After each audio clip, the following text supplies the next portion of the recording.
What are some typical mistakes that often lead to failure or underperformance? But more importantly, how would you suggest fixing each of these issues? I'm going to say not getting to the bottom of customer feedback and details getting lost in translation between customers and product managers, especially if you have a product team that's quite removed from the customer and what they have to say. So having a process for getting the basic details from customers and facilitating recorded direct interactions between customers and the product owner or the product team in some way.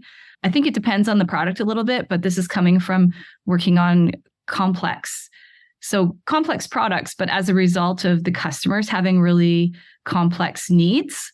And then it's the challenge of, as a company, not getting drawn into solving for one customer's problems that maybe are completely different from another's, where we need to have that ideal customer profile where there's a product that is adding value, but more than just adding value, solving the problem across the board as much as possible. So that can be a challenge in some industries where there isn't necessarily a standard for the same type of work, and because they haven't had technology before. So there's a balance of starting to create some standards for an industry potentially, and looking at what makes the most sense across different organizations using your product. So the failure to not hear all of the voices and really understand the complexity of, or the granularity of the complexities, if that's sort of part of the scenario.